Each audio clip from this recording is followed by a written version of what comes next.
So what I would like to do is essentially provide a roadmap of, you have seen a lot of analysis, you have heard a lot of terms, and I just want to put them sort of into perspective.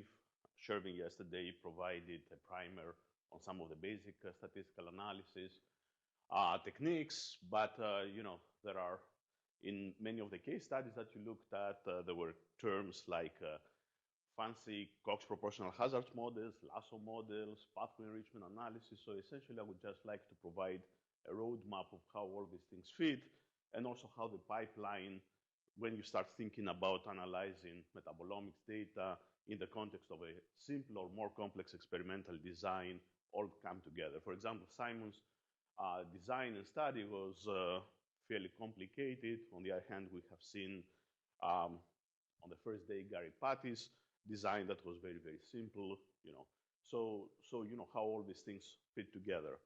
So we are somewhere here. One big point that I would like to make from the beginning and keep coming back over and over again, pay a lot of attention to the study design, because the study design is intimately connected to the statistical analysis that you have to do, and you need to think way in advance of what type of questions you're asking and how your design, to think about your design, and we'll see through examples, especially through some of the case studies, how the two are interconnected. Also, your study design is very important for the core, because depending on how complex your analysis is, and especially how many subjects you're going to provide, the core needs sort of to think a number of issues like, how to do the runs, potentially randomizing, and so on and so forth. So, so that's sort of the theme. This is kind of a review paper that we wrote with Kelly, Alla, and Sub, and provides to some extent, the pipeline and many of the issues, that I'm going to discuss. So, going back a little bit to the case study of PUFA that Chuck presented, if you look at it, this is a fairly complicated experimental design, and one of the issues that you have to deal with is that you don't have that many samples. So walking through, essentially what we have is two groups here, the 10 controls and the 5 non-alcoholic fatty liver disease patients. So that's one factor that we would like sort of to make comparisons. And then these two groups were fed two diets. So from an experimental perspective, you have what we call a 2x2 design, because you have one factor, the two groups here, and then another factor, which is an intervention factor, by feeding them two diets. So automatically you start seeing a proliferation of potential comparisons, because you can compare the controls, how the controls behave between the two diets, or how the controls behave under one diet compared to the NFLD subjects, and so on and so forth. So automatically you start seeing how many comparisons start coming up. And on top of that, the design is even more complicated, because you have time course data measured at baseline, 2 days, 7 and 21 days of feeding. And in that case, you may start asking other questions, how the metabolome evolves for one of the groups, for one of the diets within that time frame. Or you may ask even a more complicated question, how the time course data for the subjects in one group compared to the time course data for the subjects in the other group under one diet and another diet. So my point is that when you start thinking about how the analysis is going to go, there are too many comparisons that you can make, and therefore it depends which questions you would like to answer first, and also whether some of the questions can be answered given the fact that you don't have that many subjects. The other big issue that comes about is some questions you may not have enough what we call statistical power, namely you don't have enough samples sort of to reach certain conclusions. So these are some of the issues that I would like sort of to draw your attention to. And here are some of the patterns that Chuck showed in his slides. How different behaviors across time, between diets, and so on and so forth happen for particular metabolites. This is another way of looking sort of at the data. Here you start taking a more global perspective.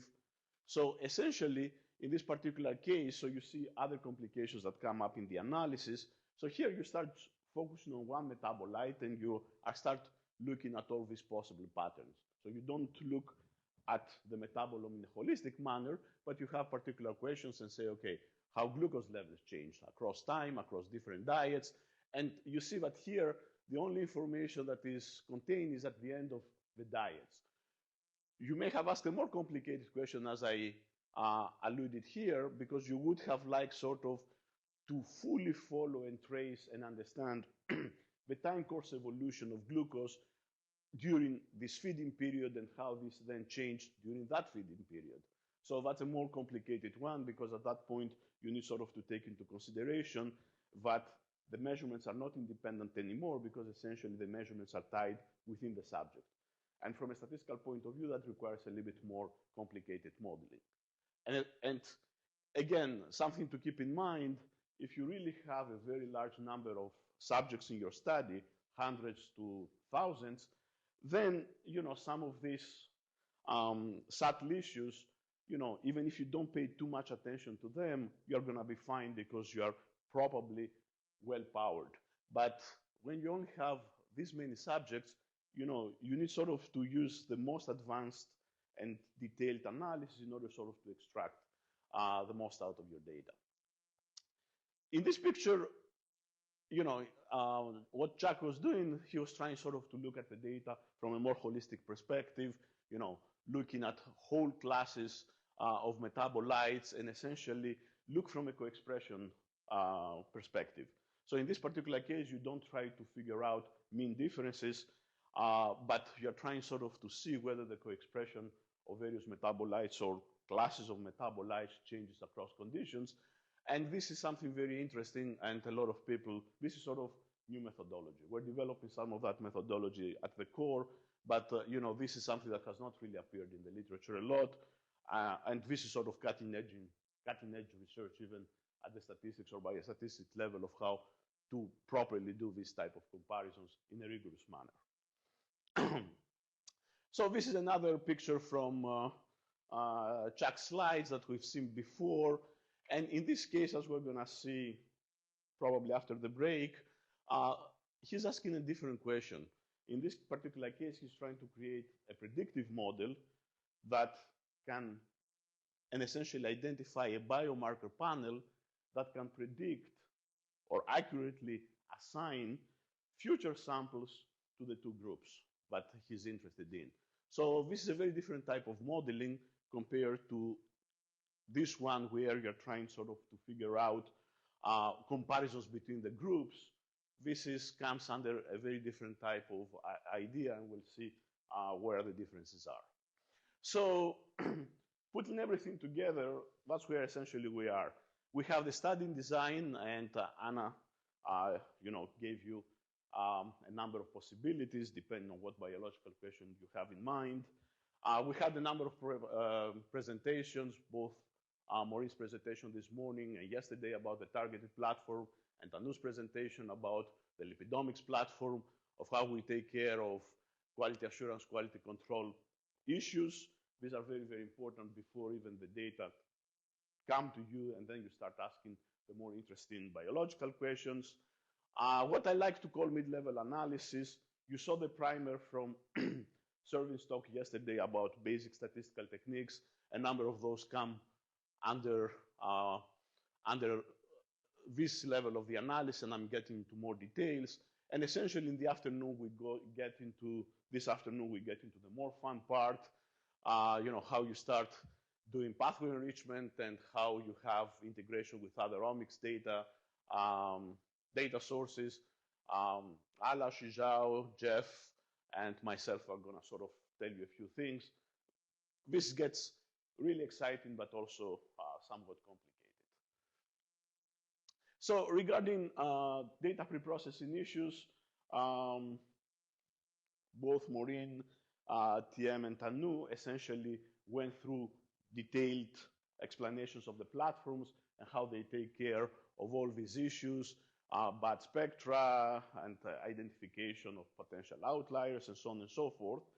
And something that there were a few slides on, again, a number of presentations yesterday and today about, internal standards. This is how sort of the core assesses whether the run was good and so on and so forth.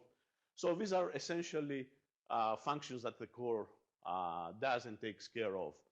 I'm going to jump a little bit ahead in terms of the imputation. I'm going to say a few words, and I'll explain the reason. And then, especially for the lipidomics platform, Tanu yesterday told you a number of ways that the core handles normalization. So again, this step, although this is the core's function, is intimately related to this step. So that's the theme of my presentation. Everything's sort of related, and that's why you need sort of to think through your study from the very beginning, because that makes the life of the core much easier, but also it provides much higher quality data for you to analyze. Why are the two steps sort of connected? So for example, if you have a small study, like the one that TM presented on prostate cell lines, essentially, he was looking at 4 cell lines, 3 replicas per cell line, so he has 12 samples. That's straightforward. You prepare the cells, you send them for to the mass spec, you get the data, you do the processing, and essentially, if everything has gone well, normalization is fairly straightforward. But suppose that right now you have a different study, not the PUFA study, because it still doesn't have enough samples, but suppose that you would like to compare 5 groups, so you're having a more epidemiological type of study, and in every group you have 100 samples. So why some of these issues suddenly become much more important? First of all, because from the course perspective, so there are 2 issues. One of them is what questions you would like to answer. You have 5 groups of specimens, and depends, again, on how complex your design, and we saw complexity of the design in the PUFA study. But there is another issue. You have 500 samples, which means that the core cannot run them on a single day. So how the core is going to run your samples becomes a technical issue that we need to be aware and think it through. And also, it's also important for you to have thought a little bit in advance of which questions you're going to ask. Because if there are some comparisons that are extremely important to you, these have to be incorporated on how we're going to run the samples. So if anything goes wrong, you're still going to have good quality data to answer those questions. Those of you that may have taken a course in experimental design, you have heard of words like blocking, randomization, and so forth. If they ring a bell, all these issues come into consideration when you have these large, more complex type of studies, because at some point, you need sort of to have all that information in order to normalize appropriately the data. If you haven't normalized appropriately the data, then you cannot start doing comparisons, because essentially you may obtain artificial results because of improper normalization. A few things about imputation of missing data. So here, what I'm describing is the typical structure of an untargeted metabolomics or lipidomics data set. Both Maureen and TM emphasized a number of these issues. So essentially what we have is some primary, what I call primary control samples. The core runs a plasma pool for internal purposes to see that everything is in good shape. And then Maureen emphasized these pool samples. And of course, the most important samples are your samples that are the main samples of the study. And of course, there are all these internal standards that we spike in, and that's how we control sort of the quality of the run. There was a question during Maureen's presentation about positive and negative modes. And during pre-processing, essentially, you keep the 2 modes separately. You go through all the pre-processing steps, and then you put the data together, and that's how they are delivered to you for downstream analysis. So essentially, discussing a little bit some of the issues that Tanu briefly mentioned yesterday. The core carefully examines the internal standards. Essentially, it gives you information about the quality of the run. It also gives you information about the overall quality of the data. And also, for the main samples, essentially the samples of the study, they provide information about potential normalization issues that need to be addressed before the data are put in the report and delivered to you as a client. What about missing data and imputation strategies? If you have a targeted assay, unless something went terribly wrong, you're going to have fairly complete data, maybe one missing value here and there. So this is not an issue.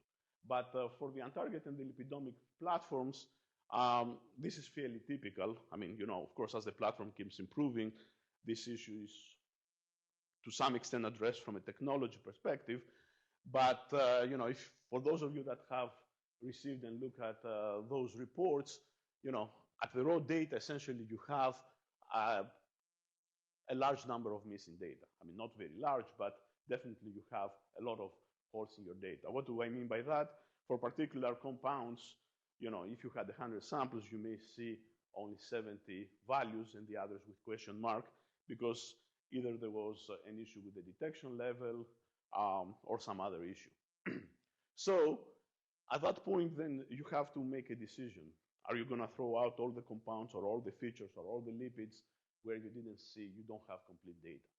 That's potentially that's one strategy that you can follow, but in that case, you may sort of substantially limit the number of compounds that you analyze, and you may also throw some interesting compounds that are essential for your biological findings.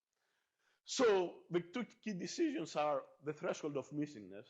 Essentially, where are you going to draw the line? You have 100 samples. Are you going to say anything that I see more than 20 values missing goes out? I don't feel comfortable. And then there are a number of techniques of how to impute the data, and the two sort of, to some extent, are intimately connected. So, as I've already mentioned, the first question is, what percentage of the main samples in the study need to be present? And of course, again, the experimental design or the study design comes into the picture, and also the total sample size. So, for example, if you have 100 samples, you may decide to be a little bit more, not adventurous, but to push it a little bit further and say, okay, I can afford maybe 30% missingness. On the other hand, if you have a cell line study and you have 5 and 5 in the two groups, so there are two groups, simply design 5 replicates for one cell line, 5 other replicates for the other cell line, and you're interested in a straightforward comparison, then 30% may be problematic. So in another context, again, thinking about the experimental design, if you have a much more complex design with many factors, think of the PUFA setup, you may decide to set the threshold of what you feel comfortable in a different fashion. I mean, the core looks at all these issues, but that's also something that you also need to be involved, or at least conceptually thinking about some of these issues. At the end of the day, these are your data, and you need to be involved to some extent in some of these decisions. Another important thing that we do is check for possible biological missingness. So, for example, going back to my example, suppose that you have 100 samples, 50 in one condition, 50 in the other. If you see for one compound that 50% are missing, but all of them come from one condition, actually this is biologically relevant. Essentially, it means that the compound is not detectable in one condition, so that has biological implications. It's not sort of randomly distributed between the two conditions. So this is always important, and we always pay a lot of attention to this issue.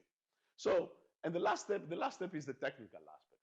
So this is something that is intimately related to the total sample size and the experimental design, and then how we take care of, how to do the imputation. That's sort of the technical step. It's a very rich statistical literature. People have written whole books. And these are some of the standard strategies that we use. In some cases, you just impute the minimum detection level, especially if you're familiar with the instrument and you know exactly at what level you're going to detect. Some other cases is something very simple. You just impute the metabolite mean or the median. And in many other cases, Tanu presented a much more fancy approach for the lipidomics platform that involves either k-nearest neighbors imputation, or you build a statistical model in order to take into consideration the run order, how long the run was, plus some other stuff. So I don't want to belabor this point. These are sort of straightforward technicalities. The key aspect for you is sort of to provide some information at what level of missingness we need to draw the threshold, and then the rest is sort of fairly well understood from a technical perspective. Any questions so far? Something that we emphasize in our review paper was that in many cases, and again, depending on which question you are asking and how many samples you have, sometimes you may need to follow an iterative process. I know that this becomes kind of a pain.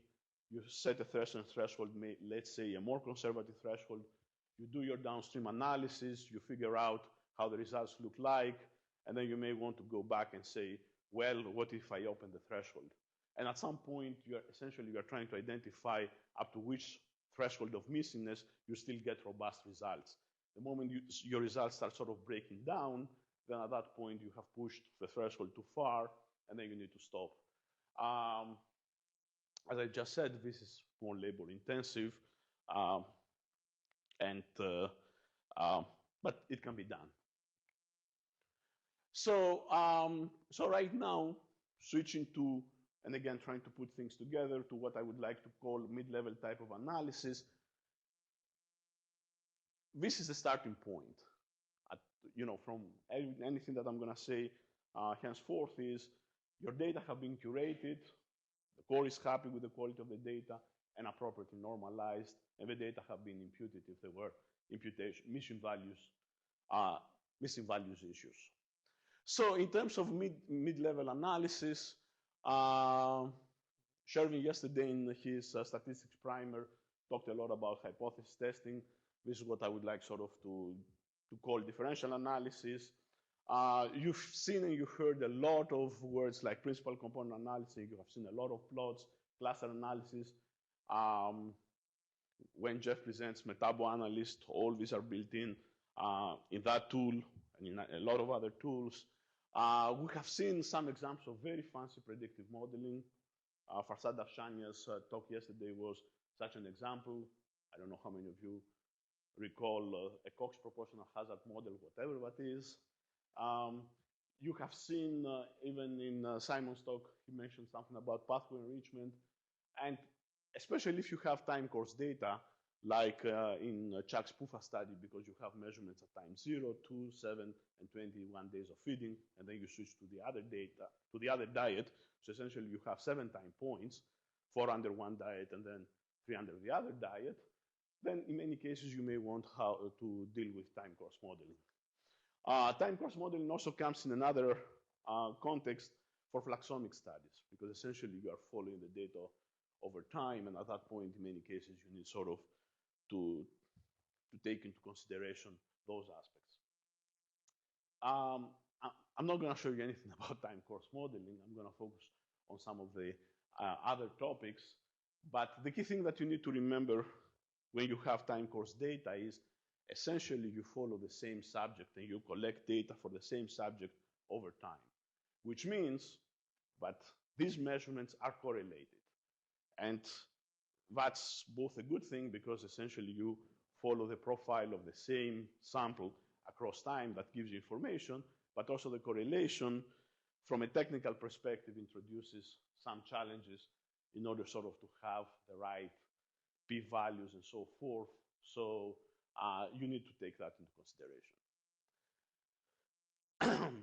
So a few things about differential analysis. This is where you're going to do your usual statistical testing. Some potential biological questions of interest is whether to identify compounds that are differentially expressed between two conditions, treatment and controls, disease and normal, and so forth. And as I've already mentioned, in the PUFA study, there are too many comparisons that you can do. It's a complex experimental design, so one comparison that you would like to do is fix the diet and see how the metabolome between controls and FLD subjects differs.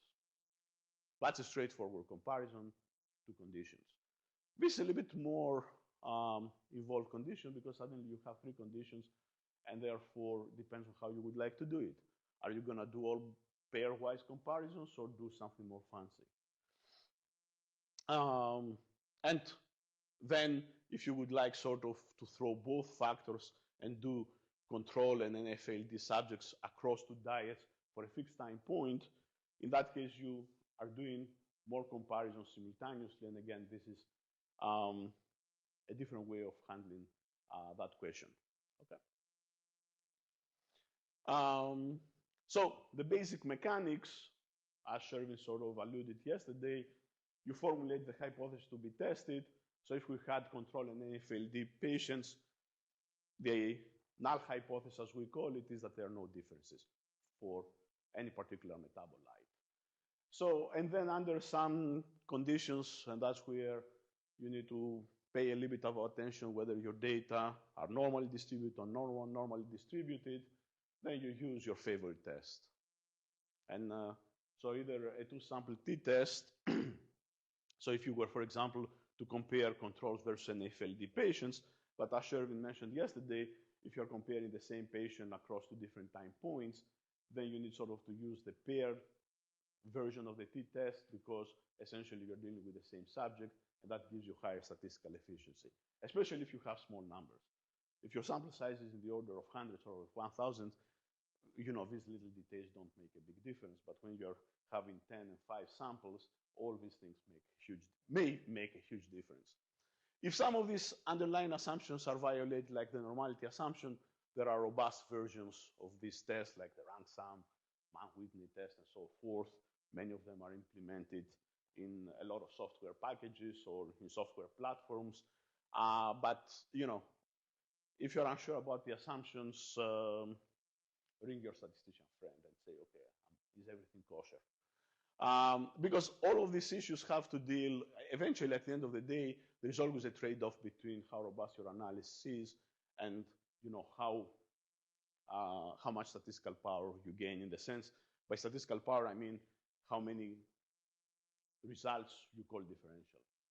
The moment you go for more robust approaches, you may start losing significant results, but there is always that trade-off, and all these issues depend on some of the underlying assumptions. And some technical background was yesterday in Sherwin's presentation. So just to give you an example, suppose that the null hypothesis was that the baseline and the PUFA have equal mean levels, and the alternative hypothesis is that the means are different. Here I'm checking for the normality assumption. This is a standard statistical device called the QQ plot. If it hugs this line, everything's fine. Therefore, you can move ahead and apply the vanilla t-test. If suddenly you see a huge deviation, then automatically that should ring a bell and start saying, okay, I need a more robust version of the t-test, like a rank sum test and so forth.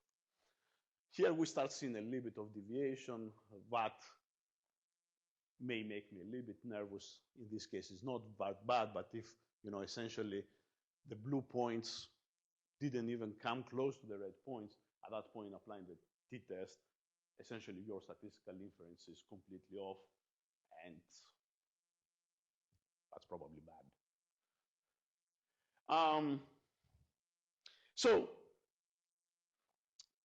So for example, if you go back to TM's study where he had the 4 prostate cell lines, and he wanted to compare them in a pairwise fashion, then he can use this previous apparatus. But Chuck's PUFA study is a little bit more complicated. So because there are multiple treatments, essentially the 2 diets across different time points, and something else that it may come into the picture is Chuck has information about the subjects. For the cell lines, there is no background information, correct? So this cell line versus that cell line. So the only question is, for example, for TM is given the fact that he has 4 cell lines, whether he's going to do all the pairwise comparisons, the RWP versus the DU145, the RWP versus the link up, and so on and so forth.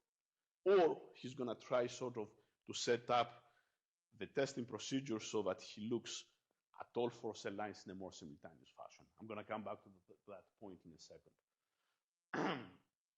But Chuck has more information. He knows something about his subjects. He has BMI information. Think back in Simon Sevans' presentation. He had exactly background characteristics, BMI, medication that these people were taking, maybe other clinical information, and so forth. So the question is whether in your testing procedure, at the end of the day, what you are really interested in is answering the following question. Are the control subjects different? Is the metabolome of the control subjects different than the NAFLD subjects? Okay, got it right. That's the key question that you would like to answer. But unlike the cell lines that have been prepared from the same cell cultures, human subjects are not perfectly homogeneous. So that's where all this background information comes into play. If you believe that your 2 populations, the control subjects and the NFLD subjects, are completely homogeneous, then you don't really need to worry about BMIs and so on and so forth or other clinical information. But in these epidemiological studies, given the fact that you have this information, potentially you may need to bring it into the analysis because you start believing that there is heterogeneity. And essentially, by controlling for this background information, which translates into a more complicated statistical model of how you do your testing procedure, essentially, to some extent, you take away all these sources of heterogeneity, and at the end of the day, you concentrate on the main scientific question of interest, whether the metabolome of the controls and the NFLD subjects is different after having accounted for all sources of heterogeneity in the data. So this is, again, for those of you that are thinking about complex epidemiological type of studies, these are some issues that you need to think, and whether you have that information and how this is going to impact your analysis. So just to go back to the PUFA study, suppose that we had these questions. One way is sort of to start doing it in a pairwise fashion. One issue in this particular case, given the fact that there are not that many samples, there are only 10 and 5 in the 2 groups, if you start doing all these pairwise comparisons and you don't try sort of to build a more complicated model, you may start losing statistical efficiency quickly due to limited sample sizes. Again, if you bring 500 samples, everybody's happy. It's much easier sort of to do analysis because you are adequately powered. The second strategy is you may build a more complex model, and here essentially I'm outlining a more complex model. So essentially what I'm doing here is I'm trying to put all the data together in one single model, and the reason is that essentially I'm gaining statistical power by essentially bringing everything in one framework. So essentially what this says is that the metabolite expression level of a particular metabolite for subjects in condition J, let's say control versus NAFLD, and diet K, baseline of PUFA or carb, can be expressed by the overall mean of all the data plus the condition factor, whether you are control of NAFLD. Essentially, this starts moving you up and down from the grant mean of the data, plus the diet factor that again starts moving you up and down.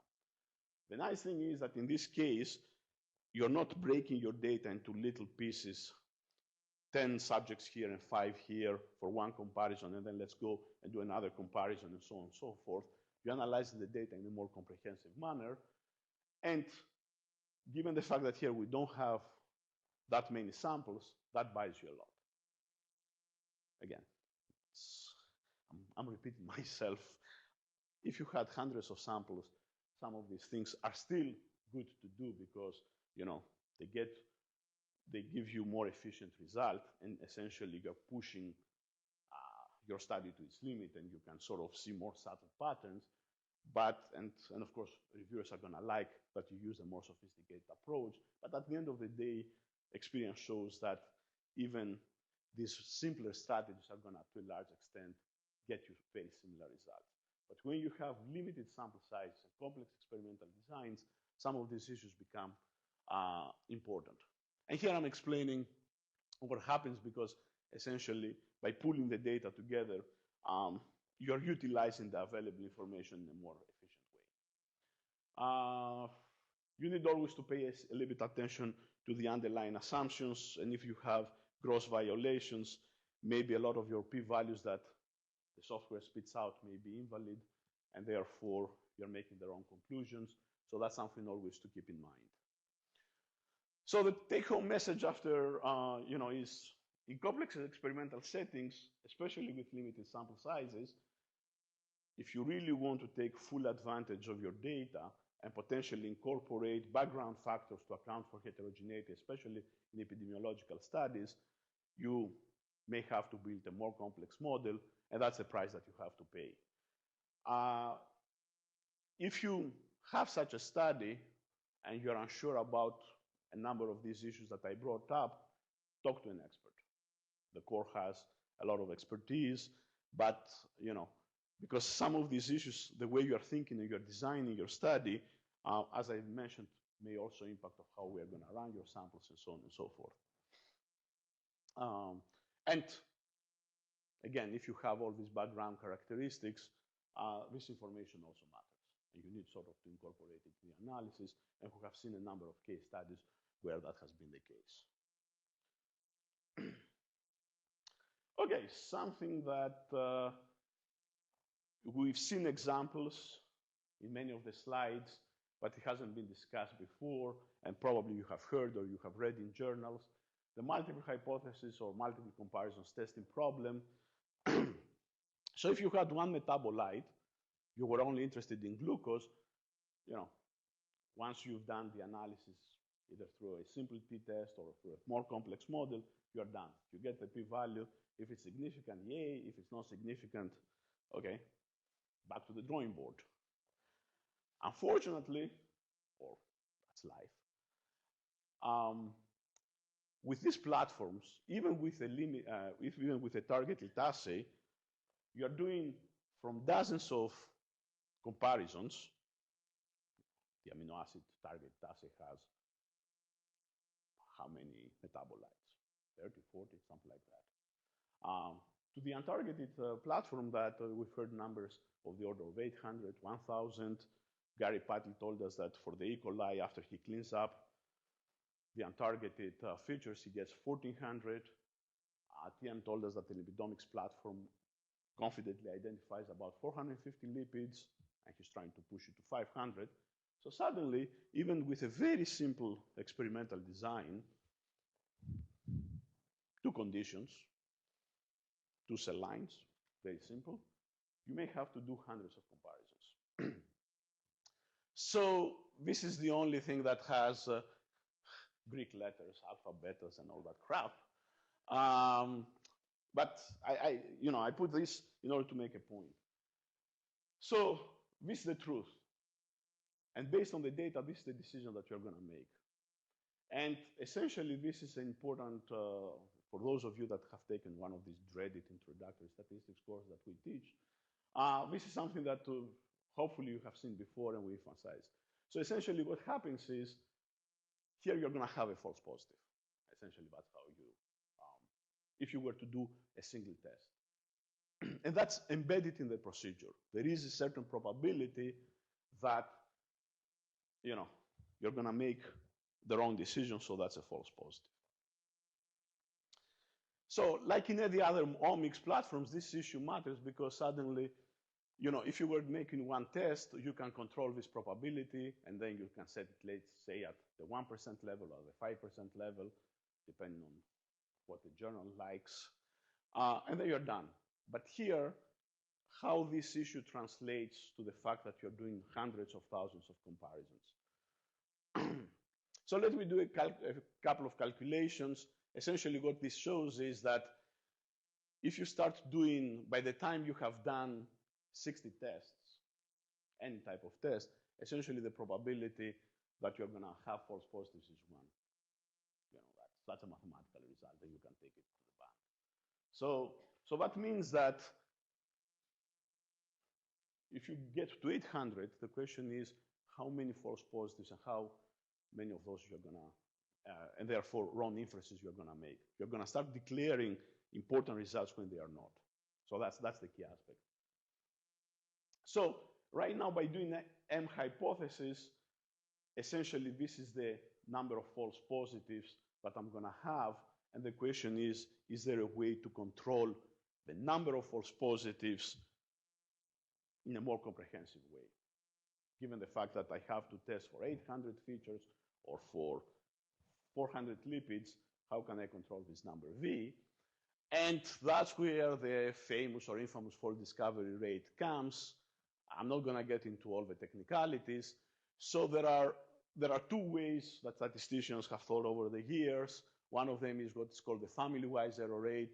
So essentially, it tries to control the probability that you have any false positives, whereas the false discovery rate tries to control the expected proportion. In plain English, it means that for the family-wise error rate, if it's sort of appropriate, and there are a whole bunch of procedures that correct your p-values that you get out of your hypothesis testing software, if you want to guard against any false positives. But in our case, especially with any target or lipidomics platform or any other omics platform, think of RNA-seq that spits out dozens, tens of thousands of measurements, you can afford a few false positives, but then the question is how many. So in the appendix at the end of the slide, I have a much more technical discussion of what are FDR procedures, and I think when Jeff presents metabo-analysis, at some point it spits out also corrected FDR p-values. So looking at one of Chuck's slides from yesterday, here everything, he's showing you only the significant ones, and these are, I think, raw p-values, not adjusted for this multiple comparison business. And essentially, when you look at the histogram of all the p-values, not only the significant ones that he was showing you, you get something like that. And then what I went on and using one of these procedures that are fairly standard in the literature and implemented in various statistical packages and in various web tools, essentially I did this correction to account for the fact that I'm comparing 250 things in this particular case. And essentially what you see is that right now, if I were to set a certain threshold, let's say 5%, I'm not declaring 62 metabolites as significant at that level, but I'm only declaring 42. So the take-home message is that multiple comparisons do matter.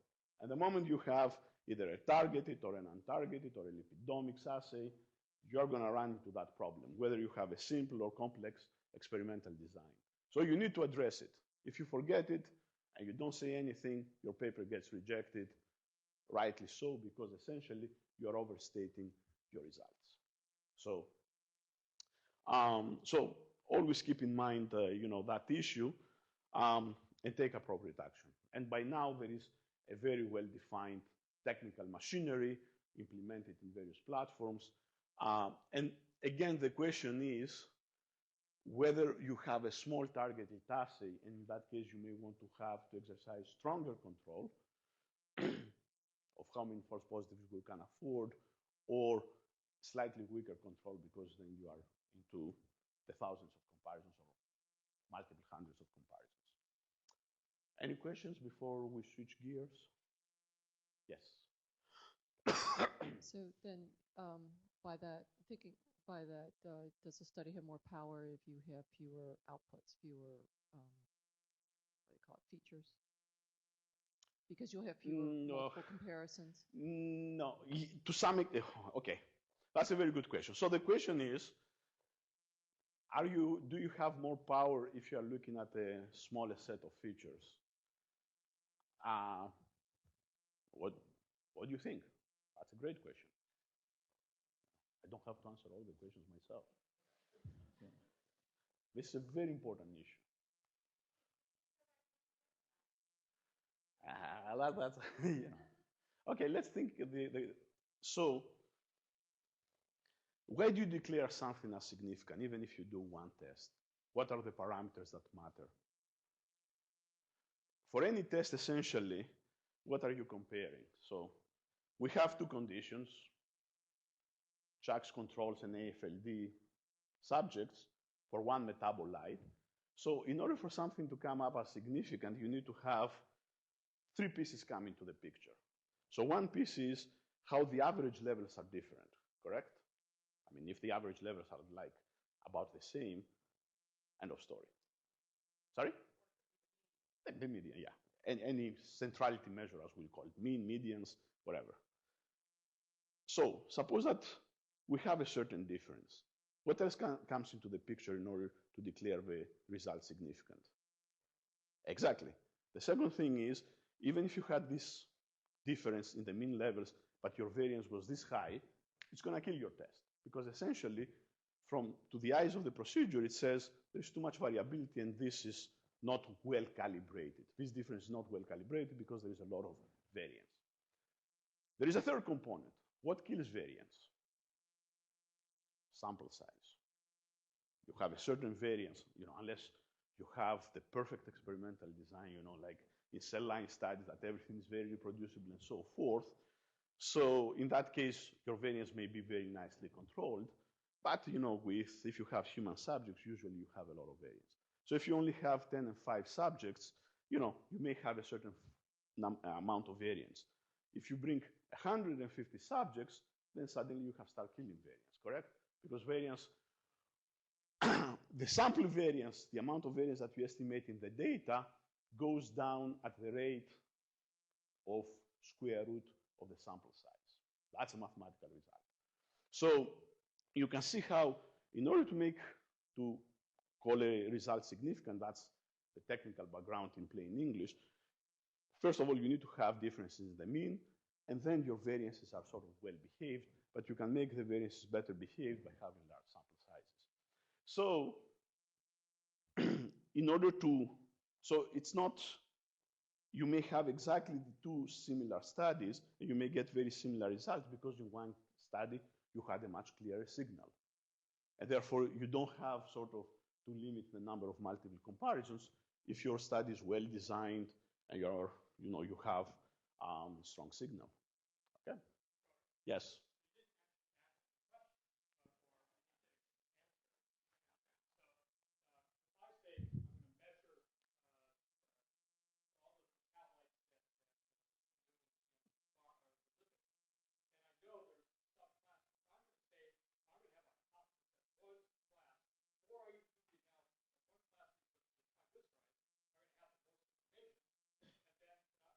Yes.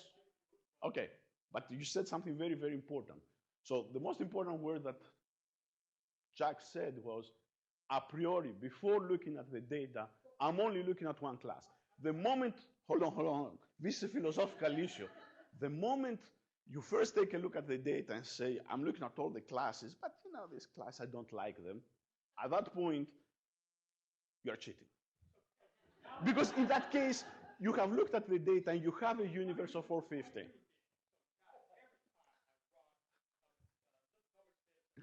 I'm not accusing you, but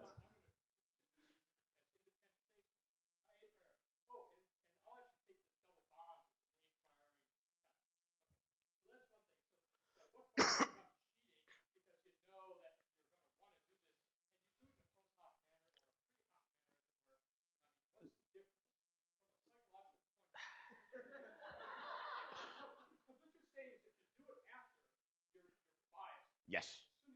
Yes. I'm not going to get into human psychology. I'm a mathematician by training, but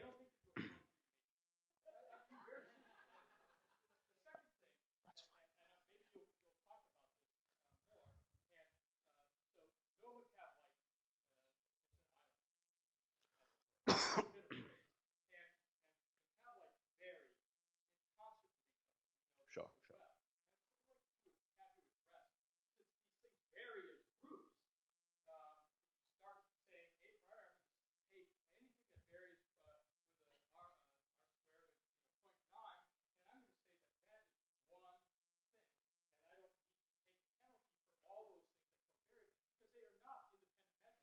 So, um,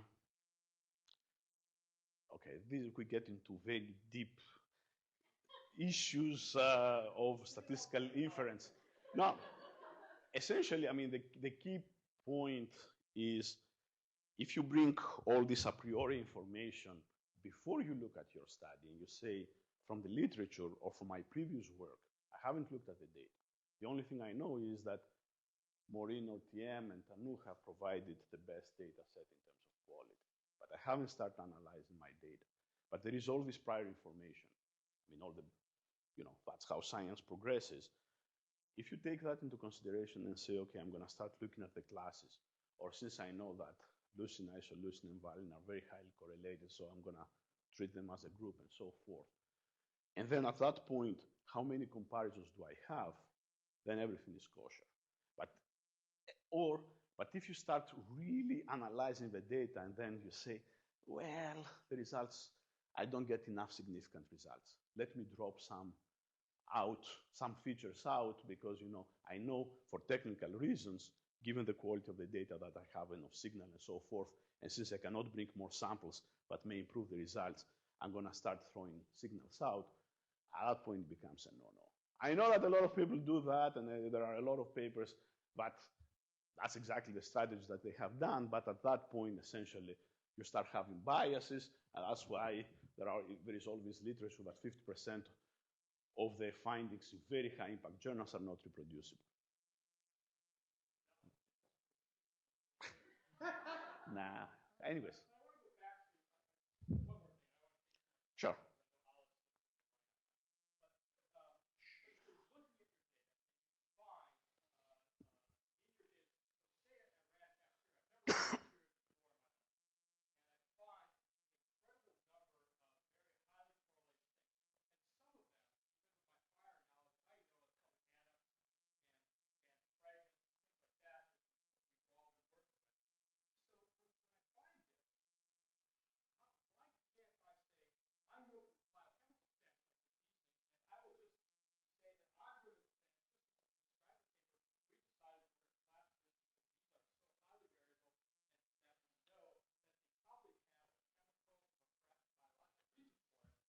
That's perfectly fine, but right now you're saying something different because, these were not sort of the true metabolites and there were all these technical reasons, and I wanted to aggregate the data by getting rid of the fragments or the adducts and so forth.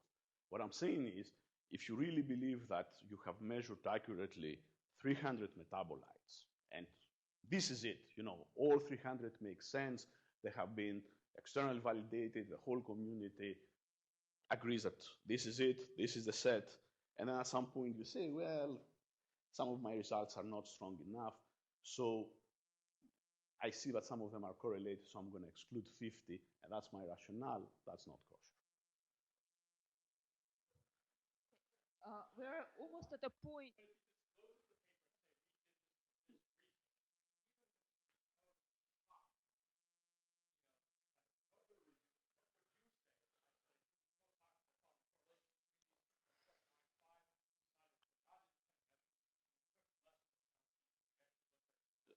So in that case, what I would do is I will start doing back of the envelope calculations, going back to these issues that I mentioned. What's your sample size? What's your experimental design? And so on and so forth. And try sort of to figure out which of your results become tenuous. But don't pass this filter. And if I see that essentially your conclusions are based on the strongest result, and the other is just a discussion item, then probably I'm going to be okay.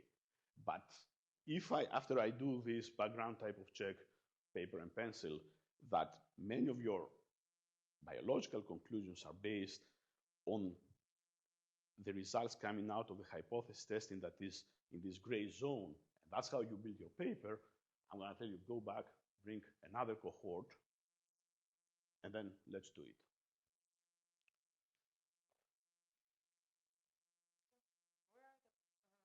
Almost at 11:15 now. Yeah, perfect. So, this is great.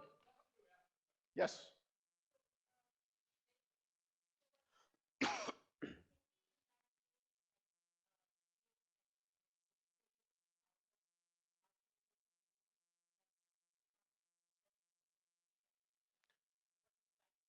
Sure, sure.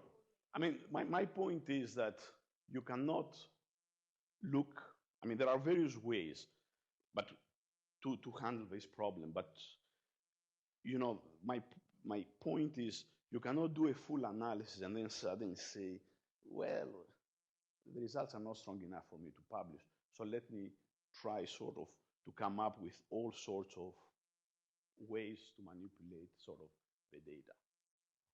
You need to be very careful. I mean, there is a very fine line there. That's what I'm trying.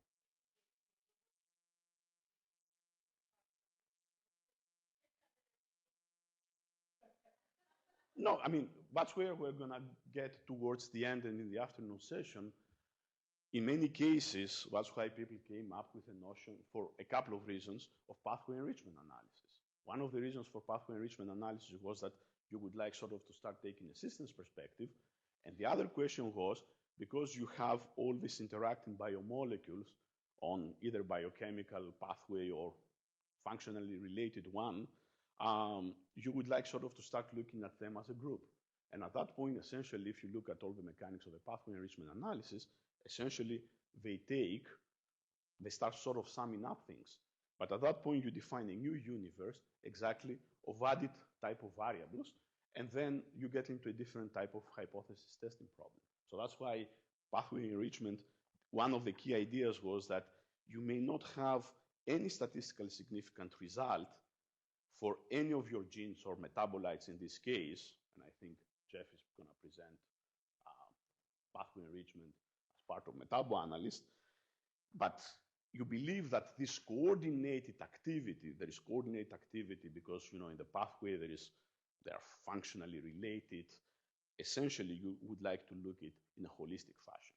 So if you then have a good way of mapping them, and we're going to discuss that, and Alex is going to present tools and so forth, and you go to pathway enrichment, then you're perfectly fine.